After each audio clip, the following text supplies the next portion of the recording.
Первую тонну бокситов на Верхнещугорском месторождении в Книшпогосском районе добыли горнорудные инженеры компании «Бокситы Тимана».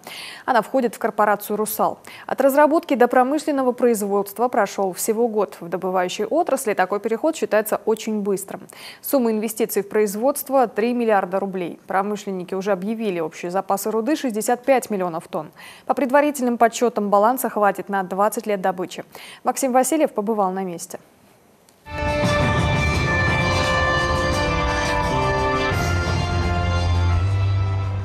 Верхнещугорское месторождение – один из главных запасников еще советского геологического наследия. Стратегические резервы – 65 с лишним миллионов тонн. Причем от разработки до промышленного производства прошел всего год. В добывающей отрасли этот переход считается очень быстрым.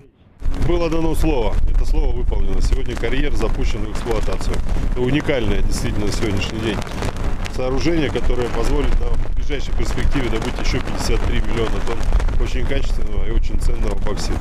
Действительно серьезные инвестиции и очень важные для нас трудовые места, которые сегодня в основном на 80% задействованы наши жители.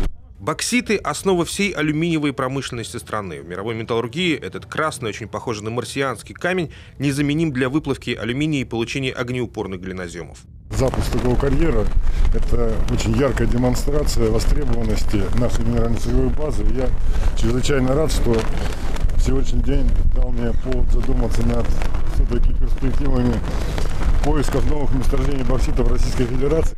Сегодня руду тиманских месторождений поставляет Уральскому алюминиевому заводу. Ежедневно на Урал уходит 168 вагонов с бокситами, и это вполне рентабельно, считают в компании. А вот строить глиноземный завод в Коми, эту идею, если помните, вбрасывали в народ еще лет 10 назад, пока нет. Основная проблема – это, конечно, объем запасов, которые здесь есть. То есть при пока таком объеме, который мы видим, это довольно сложный вопрос.